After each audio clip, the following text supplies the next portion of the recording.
Hi, everyone. Why don't we go ahead and get started? We're expecting a good turnout today, so I want to give as much time to our speakers as possible. This is our HERN webinar series. For those of you that may be joining us for the first time, I wanted to just briefly introduce you to HERN. As you can see here from the slide, this is an NIDDK funded network, and HERN began in 2014. And there were two objectives in mind when HERN began. First, to look at the problem in type 1 diabetes, the loss of human beta cells. And the second thing was to find solutions to protect and replace those cells.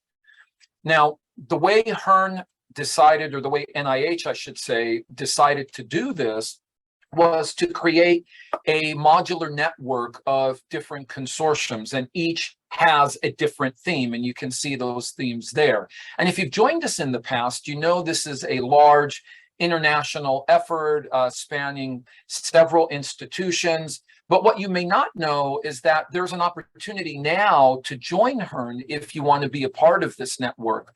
There is an RFA that is open right now. It is for the consortium I have highlighted there for you, the CTAR consortium. And so there are calls to submit applications to that, and that is coming up now. So the LOI, I think, is late September. There's also another opportunity, and this is called the Gateway Award Mechanism. And this is another way that NIH has found to bring new investigators into HERN, but also other networks as well, too. So those two are NIH specific, but there are other opportunities, and you can, of course, find all of those opportunities on our website. And so we keep track of, relevant funding opportunities and such. You also see here that we put out reports on what HERN is doing. And the latest report was just released not too long ago. So if you want to find out what this network is about and doing, you can read there.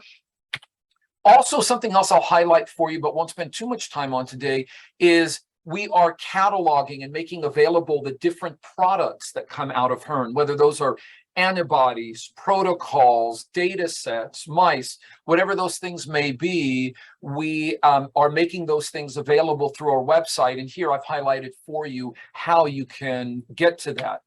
Also, there are a number of videos that we are making available as well through our webinar series. And today's webinar will also be made available. So if you missed part or just want to look back on some interesting aspects of it, you can go back and see it. So that you don't have to worry about as well, too. But again, all that tied back to our website.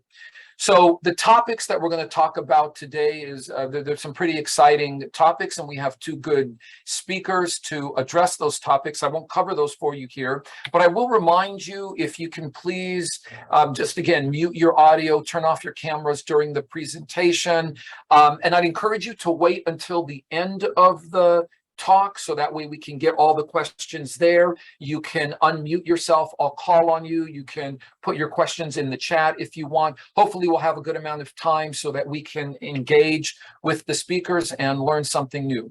So while I am switching speakers, and I will ask Dr. Ferreira to come up, I'm going to also just give a brief introduction to him.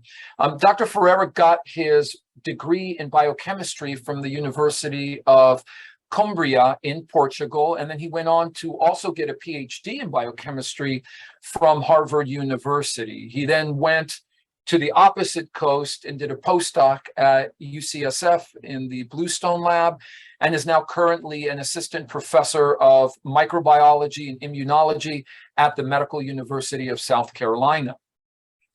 Dr. Ferreira is interested in promoting tolerance in the immune system by engineering specific behaviors into T regulatory cells, and that's where we're going to start today. So without further ado, Dr. Ferreira. Hi, everyone. Thank you, John, for the kind introduction and the chance to speak about my favorite topic together with John, with Everett Meyer, immune tolerance. I will share my screen right away. Here we go. Can everyone see the screen and hear me? Yes. Yes, perfect. Okay. Well, so then, hi everyone. It's really a pleasure to be here and tell you about immune tolerance and how we want to engineer this to promote this using regulatory T cells. So the phenomenon of immune tolerance, it's been known since the 1950s. But it's really only more recent in the past couple of decades that it became clear that, be it central tolerance, so focus on the thymus, or peripheral tolerance based on our tissues, that there's this one cell type that seems to be at the center of it all. And that's the regulatory T cell. So the regulatory T cell, classically speaking, there's two main properties of this subset of T cells, and these are bystander suppression and infectious tolerance. So bystander suppression is a process by which cytokines, soluble molecules, that will modulate everything around it. So in this fashion. And then the second classical tenet of Tregs is infectious tolerance. That is, Tregs can not only suppress local immune responses, they can also convince naive, inexperienced T cells to themselves become induced Tregs. And so in this way, after a Treg's lifetime has expired, its effects live on, based on these properties of infectious tolerance. So if we get more molecular, we now know that Tregs, they interact with pretty much every immune cell type that's ever been described. They interact with B cells, they interact with CD4 T cells, with CD8 T cells, with dendritic cells, and so on. And so these are very versatile cells. And so some of us wonder, such versatile, multifaceted cells, can we use them to induce tolerance in settings where tolerance is lacking, in settings where there's too much immunity and you want to tip the scales towards regulation? And so how do Tregs do this? So there's many mechanisms that Tregs use, and this figure is now over 10 years old, but still holds pretty much true in the sense that it really shows how Tregs have very different, very distinct ways to achieve the same goal. One way, as I mentioned, is by secreting molecules, cytokines, IL-10, TGF-beta, IL-35. Another way is by metabolic disruption. And this actually takes two forms. Tregs can either soak up interleukin-2, IL-2, that conventional T cells so desperately need to proliferate, or they can make adenosine via surface active enzymes that they possess to then downregulate effector T cell responses. Or they can change not just the T cells directly, but the antigen presenting cell, the dendritic cell, for example. So if you change the dendritic cell, that will in turn change the type of responses that effector T cells can effectuate. And finally, and perhaps more rare, but now more and more studied, is the idea actually Tregs themselves can directly kill. So you can imagine one way to subdue an immune response is to directly kill the antigen presenting cell that is feeding that response. So here's an example. So Tregs, just like conventional T cells, some of them can express peripherin, which are pore-forming molecule, and granzymes, such as granzyme A and granzyme B, which will then poke holes in the membrane of a target cell. And then actually Everett will talk a bit about this later. So, however, despite all this interest and knowledge, how to best sort these cells to purify them is still an open field, an open question. I just have this slide here to show you that it's not by lack of trying, but even studies where they've done RNA and protein side by side of Tregs and T conventional cells, and only 3 genes really overlapped between the RNA and the protein. FOXP3, which is the master transcription factor of the Treg lineage, discovered around the early 2000s, and then 2 other proteins, one involved in metabolism and the other one involved in cell membrane. And so what that means is that neither of these 3 proteins really is going to be a great surface marker for us to fluorescence-assisted cell sorting, which is immunology's favorite toy. And so up to this day, we really sort Tregs based on this work by the Bluestone Lab, and another one that is based on the fact that Tregs have high constitutive expression of C25, IL-2 receptor alpha, and low expression of IL-7 receptor. And you have to be very tight on your gate. It's been shown that basically the more stringent you're on this gate, the more this correlates with high expression of FOXP3, which is intracellular, so you have to kill the cells to find out, but that's a correlation. So just to make that point, that Tregs still, it's not easy to get a pure population, but still great strides have been made. You have this entire timeline. I just want to highlight actually how quickly Tregs have been into the clinic, because Tregs were first discovered in mice in 1995 by Sakaguchi. And then a few years later, the identical T cell subset, the Tregs, were found in humans in 2001. So 2001, it then only took 10 years, 2011, to put these Tregs into people. And that was in 2011 was a case report for graft-versus-host disease, which Everett actually is going to talk more about as well, and then became other applications, for example, type 1 diabetes, which is very near and dear to the heart of Hearn. And so there's first a clinical trial pilot, and then another study. And so this is, again, the 2010s. And now these were phase 1 studies, we're moving to phase 2 and phase 3. So it didn't take that long between discovering these cells and putting them to people, of course, because there's all this work laid out from conventional T cells. So for type 1 diabetes, where are we at? So in mice, we're very far. This actually worked by Kizzy Tong, who's one of my postdoctoral advisors, is in this call today. And so you can see here is if you take 2 million insulin-specific TCR Tregs, they are enough together with islet transplants to cure diabetes in NOD mice, in obese diabetic mice. So in mice, we know antigen-specific Tregs can cure type 1 diabetes. In humans, we're not quite there yet. We show that it's safe. You can inject up to 2 billion cells per person, and it's safe, but the disease progression keeps as if it were not injected with cells. So we know it's safe, but we need to get to efficacy. And so many of us believe that the next step for this to work in humans is like in a mouse. The Tregs have to be antigen-specific. But that can be hard because Tregs, they have a certain antigen specificity, are rare. Sometimes we don't even know what the antigen is. So how can we go around this, right? So one way would be then to engineer Treg activation downstream of a given or required antigen that we want. And so a couple of slides, very basic background that T cells, if you have a car with the pedals, so T cells have 2 pedals, signal 1 and signal 2. So signal 1 is T cell receptor. That's how the T cell sees the peptide that it recognizes. And then signal 2 is co-stimulation, it's a help. So there's C28, there's 4-1BB, and there's others. And so with these 2 signals, the T cells get full activation. And so a lot of work has been done to really, dissect how this signaling works, both via the T cell receptor and the associated CD3 chains. The most important one being CD3 zeta, here, which has the most signaling domains in it, and signal 2, which is a co-stimulation.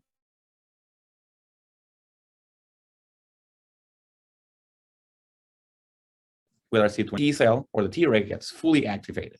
So that's how it naturally occurs.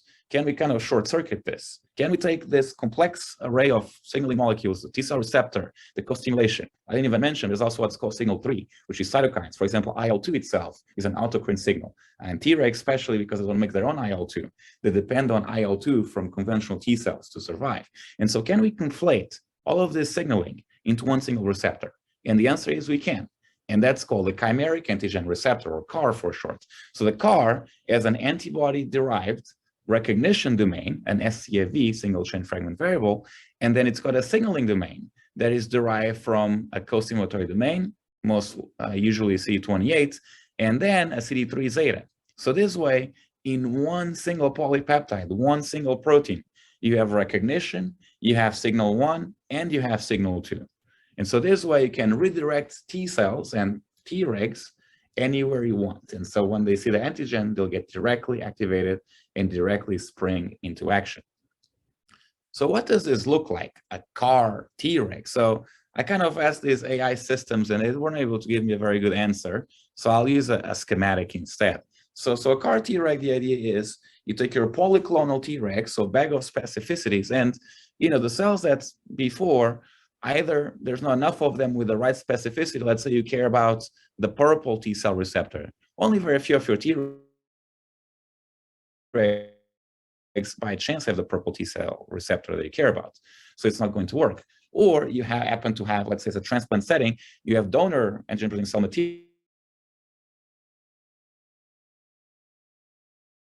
Expand work, but Tregs can become unstable if you expand them for long periods of time. So ideally, we can make up our own specificity. So that's what the CAR really comes in. The CAR, for example, an HLA-2 CAR, which was one of the first CARs using human Tregs, you can transduce your polyclonal Treg population, expand those, and then those will induce immune tolerance specifically for the antigen that they recognize. You're re-educating the recipient's immune system to now accept an organ, in this case, that has HLA-A2, which you don't have, as if it was your own.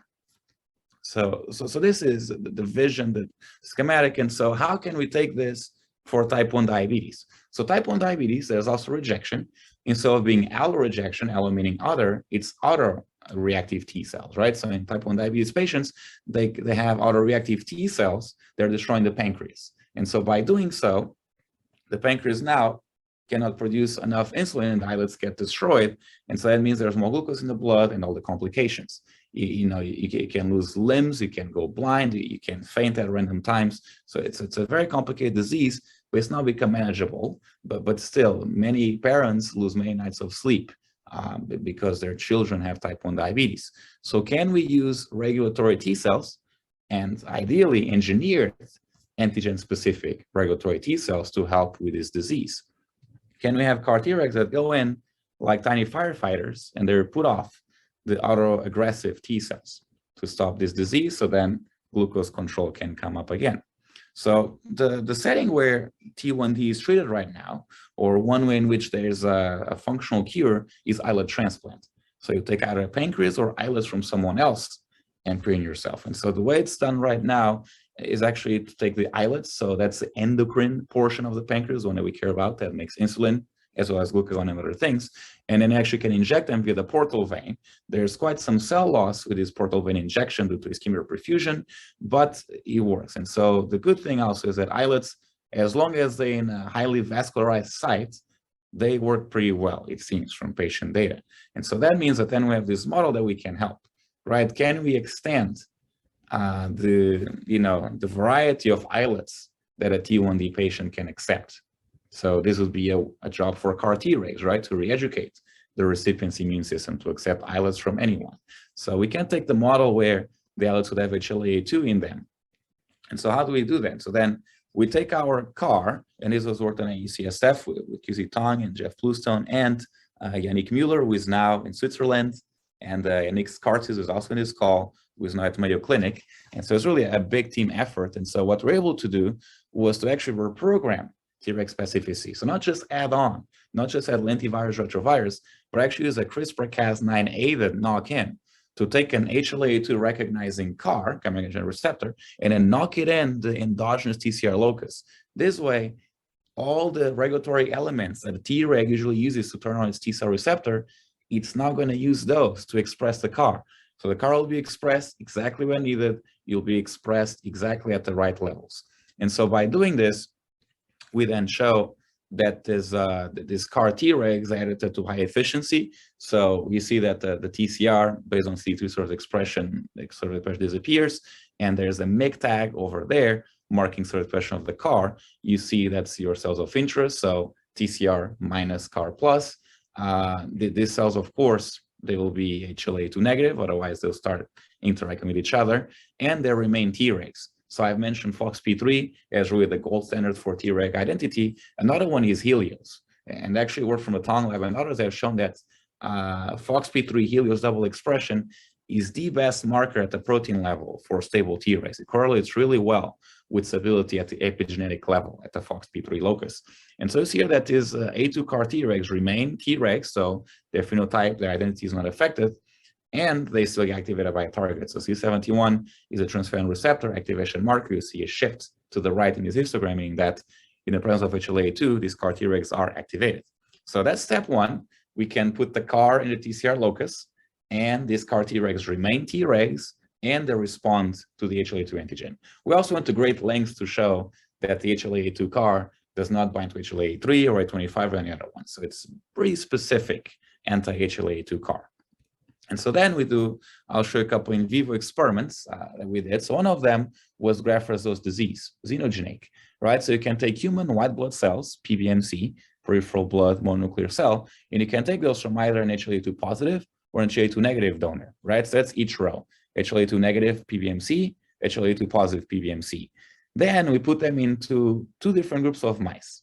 We really like to say this as carefully as possible. So we put them in conventional immunodeficient mice called NSG, not skid gamma chain mutant mice, or in HLA-A2 transgenic NSG mice. So these mice, deficient, yes, but they express the HLA-A2 molecule. And this is very important, right? Because that means that now when we inject either PBMC only or PBMC in addition to HLA-2 CAR Tregs, these HLA-2 CAR Tregs can bind to HLA-2 either on the PBMC, so that will be this bottom row here, or on the mouse, right? There will be this column here, or both, right? If you look at this group here, group 4.1 and 4.2, there's HLA-2 both in the PBMC as causing disease and in the mouse tissue that is being attacked.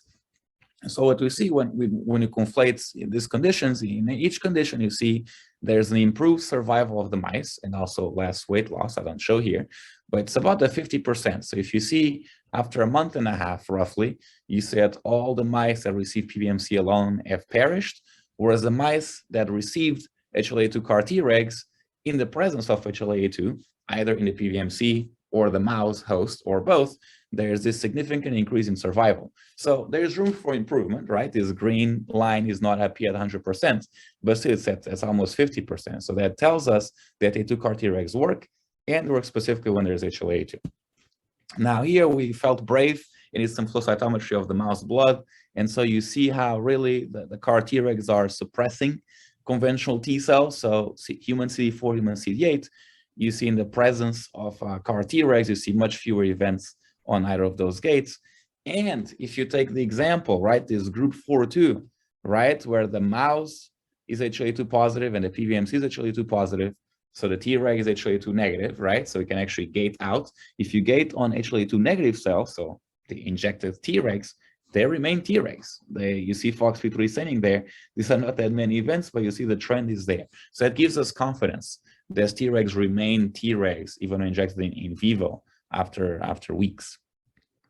So we have that. And then one more experiment we did, more relevant perhaps to type 1 diabetes, but not the full story yet, is to use human islets. So take a kidney capsule, highly vascularized sites that islets like, as I mentioned, and then we put in the human HLA-2 positive islets in there. Then 1 week later, or longer, as long as it takes to heal, we inject luciferase labeled HLA-2 CAR Tregs, IV, so tail vein.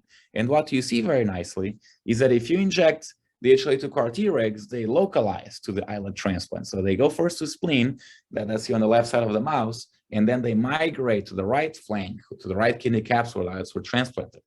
If you inject polyclonal Tregs, which is what been done in some trials for organ transplant, then they do start, but then they don't really last that long. So antigen specificity, I really believe, and many do as well, that it's going to be very, very important to take Treg clinical results to the next level.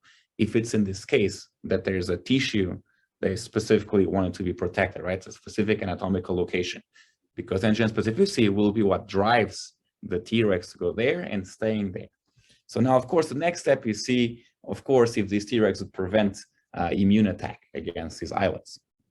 So that's work in progress. And another work in progress that I have here at the MUSC is to try to understand how does the CAR signal impact human Tregs, right? The CAR, if you think about it, it's a very unnatural receptor.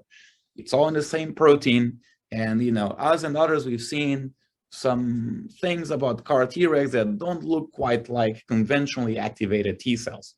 And so we've been carrying out some single cell sequencing, still adding donors. But what you can see is, as you expect, Tregs are heterogeneous. And of course, activating them via the CAR or via TCR and C28 is going to reveal some differences. So this is ongoing work. We're digging in to see, if there's any differences here. Does the CAR turn on some genes or programs that a TCR and C28 does not? And how can we improve on that, right? You could imagine redesigning, revamping the CAR signaling domains to really make it tailored specifically for Tregs. So, and with that, I'll abort the last topic before I switch up to Everett, which is, I mentioned heterogeneity, and that is indeed also another emerging topic in Treg biology, is how heterogeneous is these Treg compartments? As I mentioned, not always easy to purify them. They're very rare subsets, only 5% of CD4s, and yet there's so much diversity in them. So the first steps, of course, and then with the advent of single cell sequencing, we're just looking at people's blood. If you look at people's blood and single cell sequence it, sure enough, you can divide the cells in multiple clusters. I really like this paper in particular because not only it's human Tregs from healthy donors, and actually they also look at transplant patients, but also they actually found markers within these clusters to sort them and then compare their activity. And so what you see there is that there are some statistically significant values there where some of these Treg clusters are better suppressors than others. So this could be promising, right? Going forward, you might want to start with specific Treg subpopulation to make your CAR Tregs. So that's in human blood.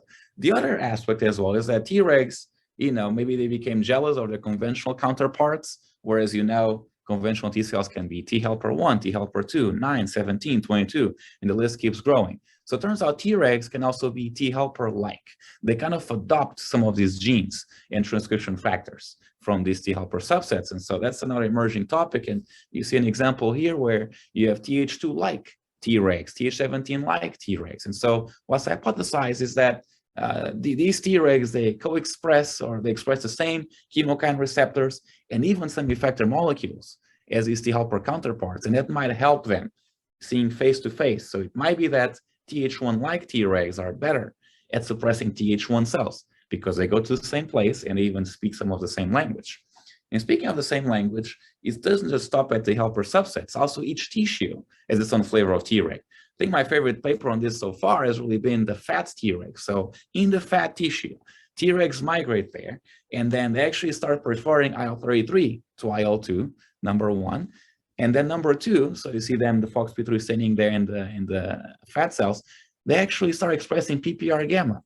PPR gamma is a quintessential fat cell transcription factor, but these visceral adipose tissue Tregs adopt that transcription program, at least partially, to better integrate the tissue. So again, going forward, if you want to treat a disease that is located in the fat, maybe you need to take into account that your CAR Tregs should be maybe fat Treg-like CAR Tregs, in addition to those T helper subset-like. And then the last slide from this section is really just to show that, sure enough, it's not just fat. Every tissue has its own flavor of Treg. And as technology advances in data collection, you'll see more and more, we should be able to have signatures for every type of tissue Treg. And so in that way, I think this holds tremendous potential to really make specific therapies, not just at the antigen level, but also at the phenotype of the Treg level. So it can really maximize suppressive function once you get the Treg into the right place. And so with this, I'll hand over to Everett. Thank you very much, Leo, for that wonderful start to this session. So I'm going to ask Dr. Meyer to cue up his slides. And while he's doing so, let me introduce him briefly to you. He earned his undergraduate degree at Yale in neurobiology and environmental studies. He went on to earn his MD, PhD, and did his residency at Stanford. He is a clinician, board certified in hematology and internal medicine. And as you can see there, he's an associate professor of medicine, pediatrics, and surgery. So today you're going to hear a lot about things that he's interested in, working in hematopoietic stem cell transplantation and Treg cell immunotherapy. So with that, Dr. Meyer. Thank you. Thanks, Leo, also for that great introduction.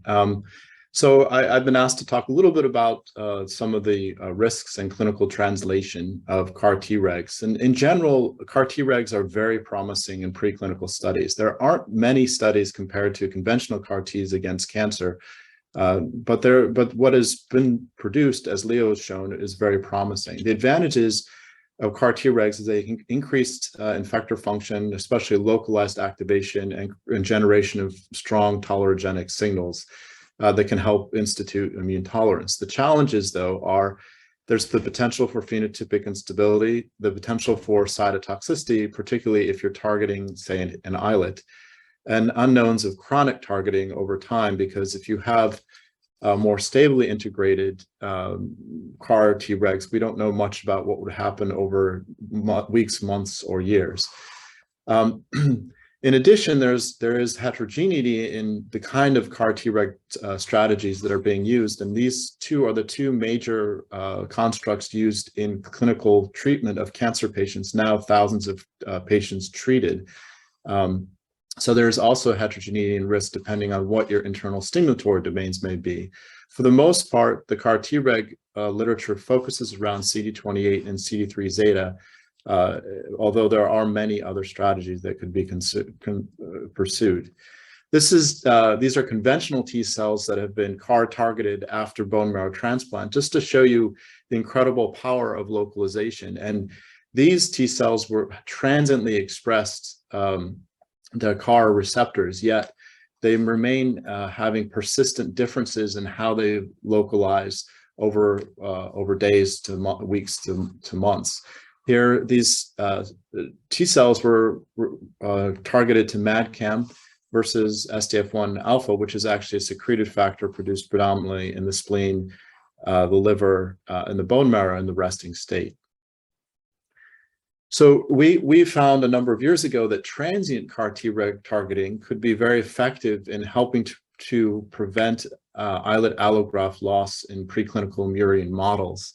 And this shows a construct for the discovery construct that we used that allowed us to change monoclonal antibodies so that we could target different tissue sites. In these experiments, we actually target the MHC class 1 of the donor mice, and these studies have been published. But the major emphasis here is that you see enhanced localization of the Tregs, one of their strengths. You see that they proliferate, and even with transient initial expression, they proliferate over time and continue to expand. Just they're set on the right course, and they keep moving. Likewise, as a bulk in this preclinical model with transient targeting, we didn't see islet allograft loss. In fact, we saw enhancement of early allograft metabolic function as using luciferase islet allografts as a surrogate. These are isotype control treated mice. These are mice that received MHC class 1 directed Treg. And these mice showed enhanced survival. And here you can see the luciferase signal was really much greater, especially early in transplant. So, and we went on to show that this is likely an antigen-specific tolerance effect. And so it really says that there's a good signal in this, and as Leo mentioned, in more of the humanized mouse models where A2 was targeted, there's a strong signal that overall Tregs could be very helpful in inducing immune tolerant signals. But as Leo pointed out, and I think he has some exciting work there, Tregs are not monolithic. They vary a lot between patient and patient, and they vary a lot in how they function and what phenotypes they can adopt. In particular, there are subsets which can be highly cytotoxic. And so the question is, what risk does that pose, and how can we understand that, particularly as we move forward in translation? Oh, sorry. So for some postdocs in the laboratory, Zhang Wu, Penny Chen, Robert Whitener, have been working in collaboration with Sun Kim's lab to examine this CAR-Treg targeting of monocytes and islets. And this just shows you the rubric for monocytes.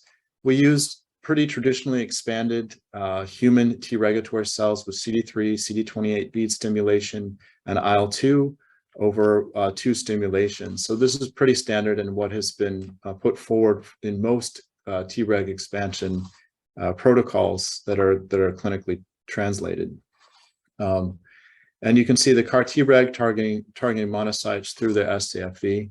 As Leo mentioned, the anti-HLA2 is the workhorse of the CAR-Treg field, and we have this construct with the CD28, CD3 zeta domain, and this simply shows that we're able to target HLA2 specific monocytes, and that our Tregs activate specifically in that context, and not with a 1x9q, which recognizes FITC or MOC. Here you can see the activation marker CD25, as well as LAG3 and CD69, showing really great specificity.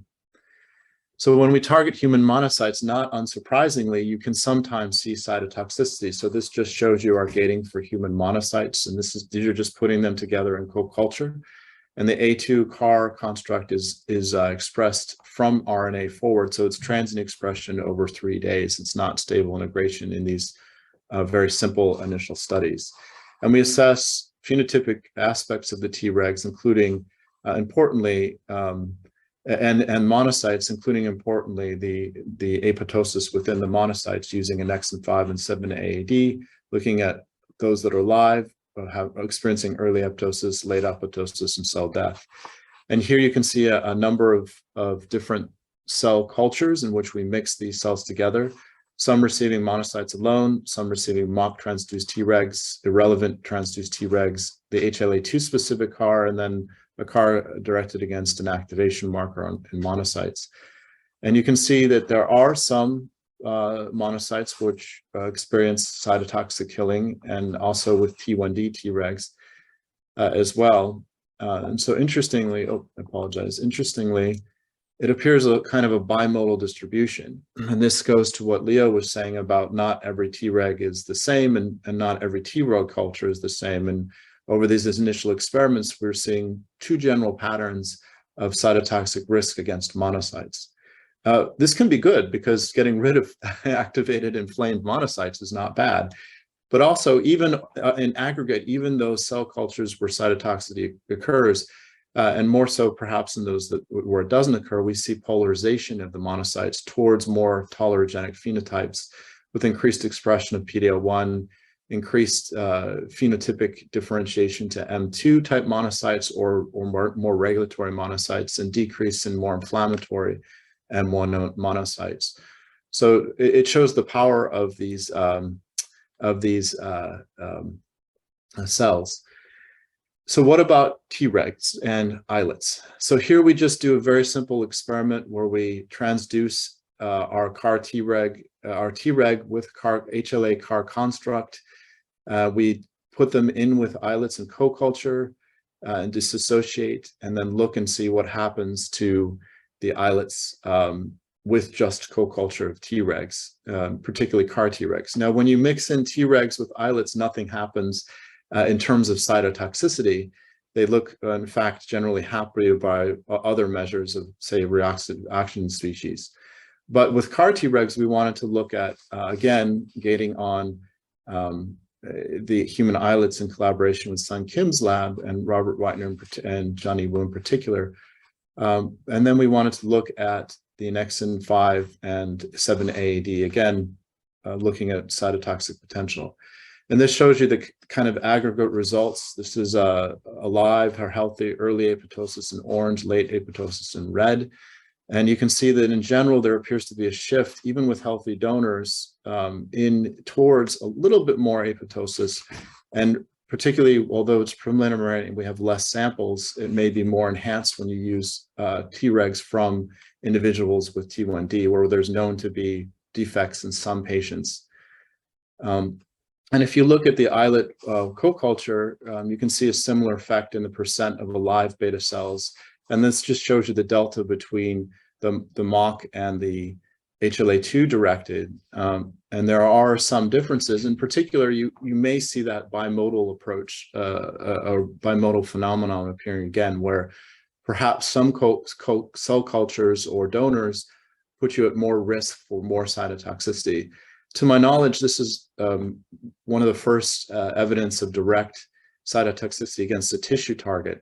And I want to emphasize this does not mean that CAR Tregs are a bad strategy. I think overall, they're an incredibly good strategy. It just means we need to understand the different components and the potential risks, particularly as we think about stable integration and constant tonic targeting, what will happen.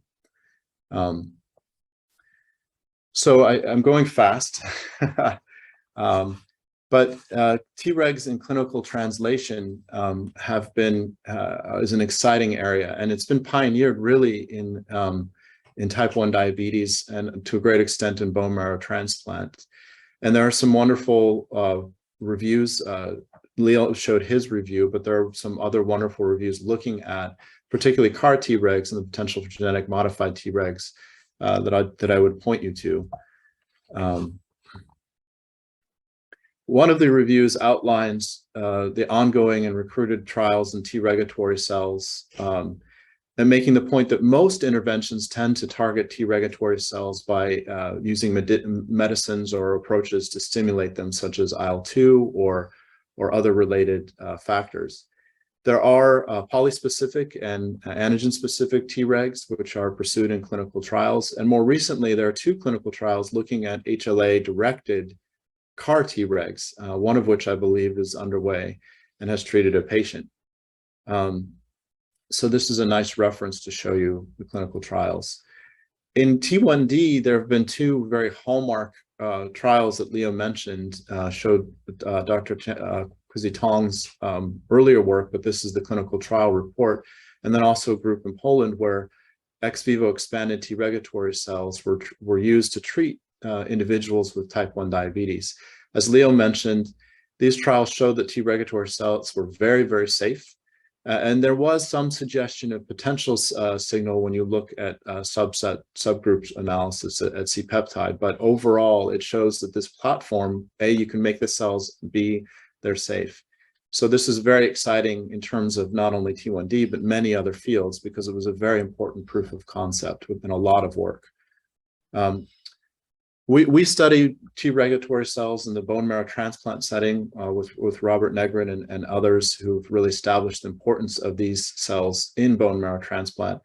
And bone marrow transplant is used mostly to treat hematologic malignancy, bone marrow failure, other diseases which require replacement of the bone marrow and hematopoietic system.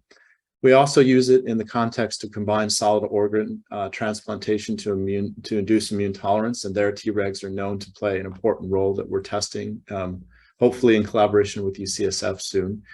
And we are also looking at the possibility of these kinds of strategies in autoimmunity, where autologous transplant is used to treat scleroderma, for example. Some of the work that showed the importance of Tregs in bone marrow transplant really revolved around the Tregs at the time of transplantation, helping to shape the donor graft and how the donor graft would go into the recipient mouse.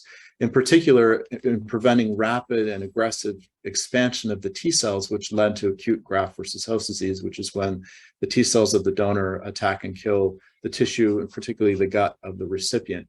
And here you can see mice that receive T regulatory cells at a ratio of 1 million to 1 million TCON, and they really show slowed T cell proliferation, much better immune reconstitution, and survival against graft versus host disease compared to controls.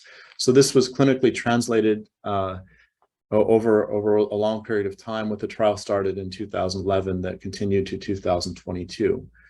The reason that I'm pointing this out is because in bone marrow transplant, I think we have the strongest signal that Tregs are effective right now as a therapeutic agent. And there's lots of reasons for that. One is, in particular, mild ablative conditioning. You've basically emptied out the recipient of their endogenous immune system. So the Tregs have much more of a chance to expand and control the growth of the new immune system, and in many ways educate the new immune system. And in this context, in bone marrow transplant, mild ablative conditioning is used with some of the worst diseases and generally younger patients, but the backbone has remained the same, with the same kind of chemotherapy and the same immune suppression since the 1980s of tacrolimus and methotrexate. A full apheresis product is given, and even with this approach, we still don't have the best outcome. If you look at the outcome that we want, which is patients who don't have GVHD, who haven't died, who haven't relapsed, and have good standard of life, only about a third of patients achieve that perfect outcome, even with our best technology today. Many experience graft versus host disease, and particularly chronic graft versus host disease, which is all about immune reconstitution and tolerance. So there was a lot of improvement. And conventionally, we give a whole graft, which includes a whole bunch of different cells, including Tregs, kind of hidden, a small population. But Dr. Negrin and then myself began this clinical trial, and in which we purify T regulatory cells, as Leo pointed out, using the CD25 127 low marker, and we get them to very high purity, which is great because this is also a platform for potential genetic modification. Here, we can see that the Tregs are given with the bone marrow stem cells, and then we have conventional T cells given 2 days later to give the Tregs a chance to kind of set up shop, expand, and prepare for educating the new T cells. And this, I'm glossing over a lot, but the results of our phase 2 trial are coming into focus. We're expecting all of our patients to reach their endpoint by January. And here we show that more perfect outcome of GVHD relapse-free survival in our trial patients at 74% versus a concomitant control identified at Stanford of only 35%. And this is recapitulated in a phase 1b multi-center trial across the country with grafts sent to a central processing site, Tregs sorted, and then sent out again. So I think the age of Treg therapy could be here in that sense. And what's very exciting is that we've just opened, I think, the first phase 3 trial using purified T regulatory cell product. And that opened to accrual in June. We've treated 7 patients. And we're testing randomization between these 2 arms at a multi-center basis. This is a study by Orco Biotherapeutics, for which I am lead PI. We also have a reduced intensity transplant, which is being pursued because many patients are older or sicker or frailer. And if we could use less intensive chemotherapy and get to the same endpoint, that would be great. And this is an opportunity for us to understand lymphodepletion and different aspects of what environment the Tregs can go into. In particular, just to make the point in terms of clinical translation, many Treg trials have not used any kind of preparative regime for the immune system. And there may be advantages to that because you reduce risk, but I think there may be more disadvantages because by using clinically available agents, you can prepare patients better, and perhaps the Tregs don't have such a heavy lift in terms of their ability to expand, localize, and induce influence. So I think this is a nice example of how 2 very disparate fields can inform each other.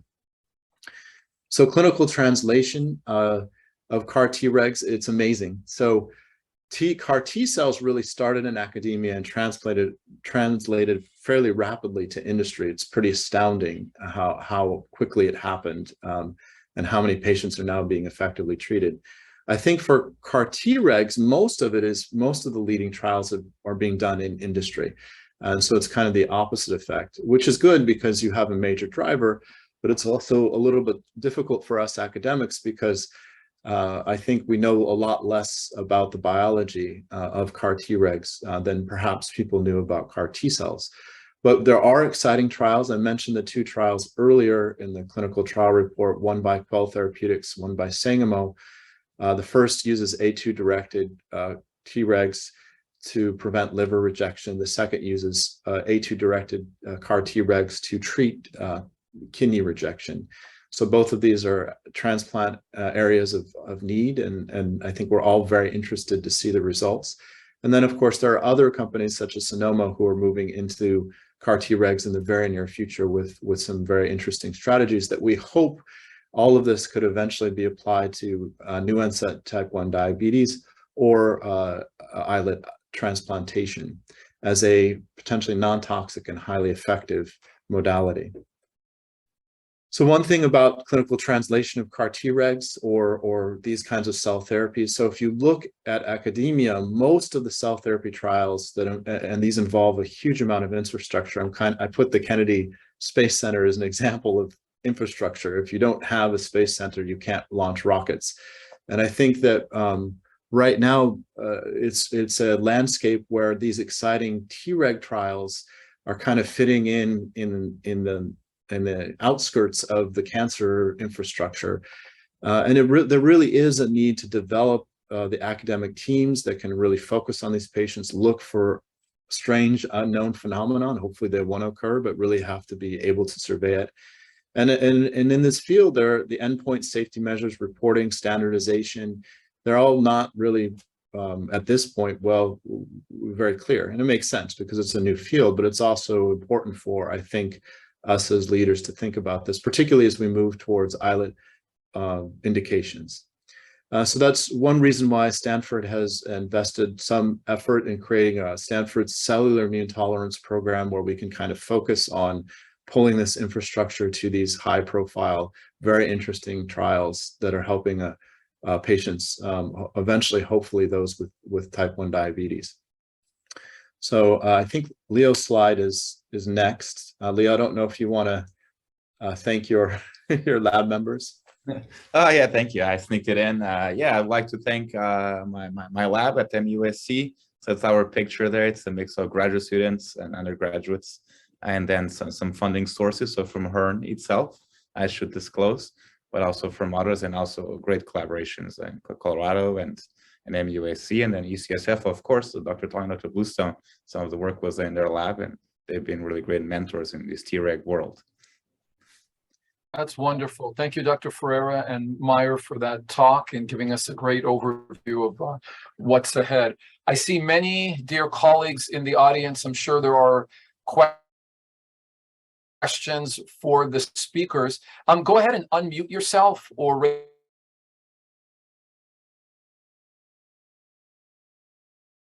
raise your hand if you have any questions that you would like to ask either of our speakers this morning, afternoon. Kizzy. Whoops, sorry, my video is on the wrong camera.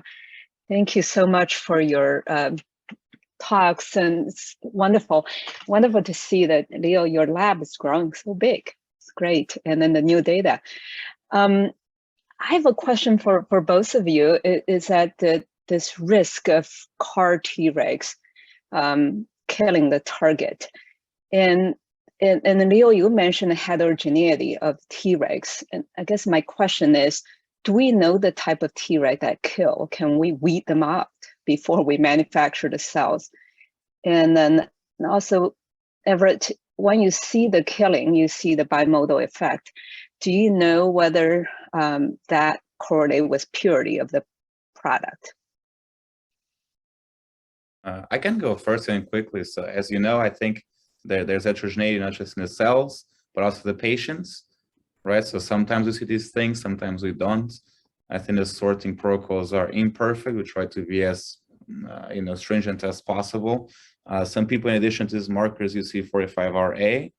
So Dr. Levings, for example, and others. So one wonders if we get only naive Treg cells, if that would be better. Something actually we're looking at right now to include C45RA, C62L. So I guess just more, I don't know if more is better, but maybe try to further subset Tregs using surface markers and then put a CAR in them and then see if that would normalize or decrease the differences between donors. So that's something we're looking at. Yeah, Quizzy, in terms of the question about the cultures and the profiling, I think that's a very good question, and we're starting to look into that. I think it's a great collaboration for the field to examine. In terms of the purity, so everything that I'm presenting has been kind of screened out for any CD8 contamination or any evidence, and we have a FOXP3 threshold of greater than 65%, so 70%. So I think that these are pretty good cultures, and we can always look at those dynamics. My sense is that it's just human heterogeneity, that there's some factor that is reproducibly falling out in these culture conditions. And as you point out, there can be strategies about what you start with and also what you use in culture. This is just a starting point. Thanks. Terrific. Thank you very much. Farooq. Hi, everyone. This was terrific. Except if you're interested in diabetes, the CAR T cells did not really address that. So I'm curious, given the problem of the killing, which I think is neglected by many of us, and the bimodal pattern that you see, Everett, is something that Dr. Montero and I also stumbled upon. Some donors kill, others don't. We don't know why, but what would you target those CAR T cells in diabetes against? Yeah, that's a great question. I mean, I think that targeting antigen presenting cells is kind of a safe bet, because if there is cytotoxicity, you can have a pretty profound effect potentially in how the adaptive immune system recognizes antigen specific, islet specific factors.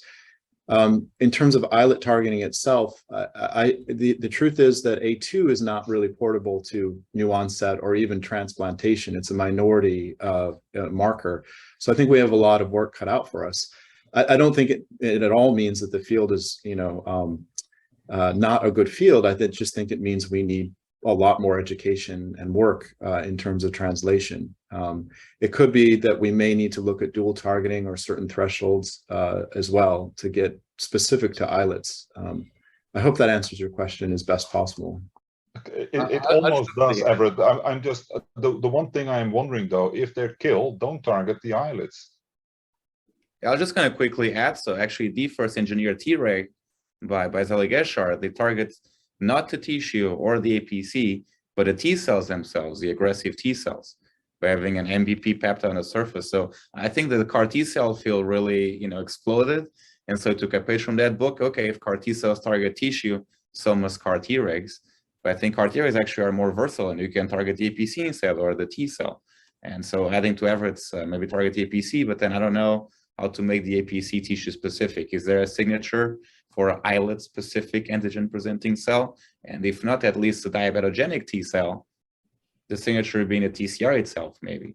Again, I'm not working on this directly right now, but it's just an idea to target cells other than the cells you care about, because I think a few of us have seen that sometimes the Tregs play a trick on us. Thank you both. Very good. Thank you very much.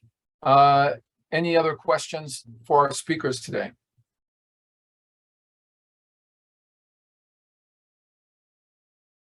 I don't see any, and if that is the case, I would like to thank you both for giving us a presentation on some of the latest science coming out of your labs and what we're looking forward to in the field. I'd also like to remind the audience we'll have another one of these webinar series coming up shortly, so watch your email for the announcements. And again, thank you very much for your time, and have a great day.